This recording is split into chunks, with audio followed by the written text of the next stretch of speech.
तो एपिसोड की शुरुआत में हमें एक चमत्कारी दवाखाना दिखाया जाता है और यहाँ के वैद्य को चमत्कारी वैद्य कहा जाता है क्योंकि जो भी मरीज यहाँ आता है वो केवल 15 दिन में ही ठीक हो जाता है। और महीने के अंत में एक चमत्कारी पर्ची बांटी जाती है जिसे लेने के लिए हजारों लोग आते हैं और लाइन में लगे होते हैं। और तभी हमें इस ड्रामा की हीरोइन सू जियो वॉन को दिखाया जाता है जो कि फूल बेचने का काम करती है और अपने भाई के इलाज के लिए उस चमत्कारी पर्ची को लेने के लिए लाइन में लगी होती है। और जब उसकी बारी आती है तब तक सारी पर्चियां खत्म हो चुकी थी, लेकिन सू जियो वॉन उस पर्ची को लेने के लिए बेहोशी का नाटक करने लगती है। तभी हमें ड्रामा के मेन हीरो को दिखाया जाता है जिसका नाम जियांसी होता है, जिसका आभूषण बनाने का कारोबार होता है, जो दिखने में काफी हैंडसम होता है, जिसकी वजह से यहाँ की सारी लड़कियां इस पे फिदा थी। अभी वहाँ के वैद्य जियांसी से कहते हैं कि इसको कोई गंभीर बीमारी है और इसको अंदर ले जाके ठीक करना पड़ेगा, लेकिन तभी वो कहता है कि इसकी कोई जरूरत नहीं है और कहता है कि इस लड़की को मैं अभी ठीक कर दूंगा,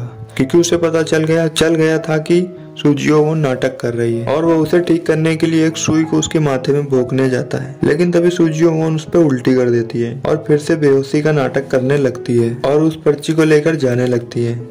लेकिन तभी सभी को पता चल जाता है कि उसने उस पर्ची को धोखेबाजी से लिया है। जियांसी को बाइट करके वहां से भाग जाती है और अगले सीन में हम देखते हैं सू जियो वॉन अपने छोटे भाई से कहती है कि बहुत जल्द तुम ठीक हो जाओगे और उस चमत्कारी पर्ची को निकालने लगती है, लेकिन वो पर्ची उसके पास नहीं थी। दरअसल जब सू जियो वॉन जियांसी को बाइट करके भाग रही थी तभी वो पर्ची उसके हाथ से गिर गई थी। अगली रात सू जियो वॉन उस पर्ची को लेने के लिए महल में चोरी से जाती है।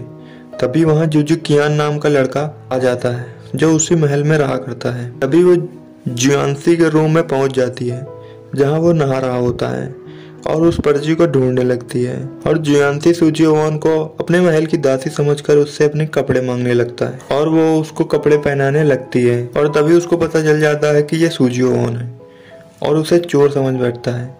लेकिन तभी वो कहती है कि मैं यहाँ चोरी करने नहीं आई थी, मैं तो यहाँ उस चमत्कारी पर्ची को लेने आई थी जो कल यहाँ रह गई थी, और उस पर्ची को लेकर वहाँ से चली जाती है। अगली रात जब वो सो रही होती है तभी हमें एक फ्लैशबैक दिखाया जाता है जहाँ हमें पता चलता है कि उसकी शादी बचपन में एक लड़के से हो गई थी जिसको वो प्यार से आए बुलाया करती थी और उसको बहुत मिस कर रही होती है। अगले दिन वो अपने भाई के इलाज के लिए जियांसी के महल लाती है जहाँ एक वैद्य उसके भाई का इलाज करता है। अगली रात जब वो फूल बेच रही होती है तभी उसकी नज़र दीवार पर लगी एक नोटिस पे पड़ती है जिसमें लिखा होता है कि जियांसी के महल के लिए एक अच्छी दासी की जरूरत है। अगले दिन सू जियो वॉन जियांसी के महल पहुंच जाती है दासी बनने के लिए, जहां पर उनके साथ कुछ टेस्ट किए जाते हैं जिसमें सू जियो वॉन पास हो जाती है। लेकिन जियांसी भी सू जियो वॉन का एक टेस्ट लेता है जिसमें उसको एक अगरबत्ती के बुझने से पहले सारे पौधे लगाने होते हैं और वो पौधों को लगाना शुरू कर देती है। तभी जियांसी की दादी लड़खड़ा जाती है और सू जियो वॉन उनको पकड़ लेती है।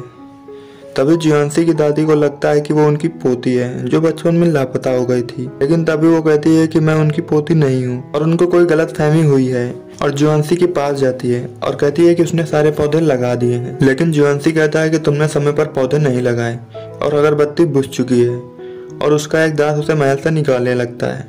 लेकिन तभी जियांसी की दादी आ जाती है और उसको महल से निकालने को मना करती है और तभी जियांसी का एक दास सू जियो वॉन को उसका रूम दिखाता है और वो इस रूम को ठीक करने लगती है। और उसी रात वो आय का इंतजार कर रही होती है, लेकिन वहाँ जियांसी आ जाता है और उससे कहता है कि तुम इतनी रात को यहाँ क्या कर रही हो।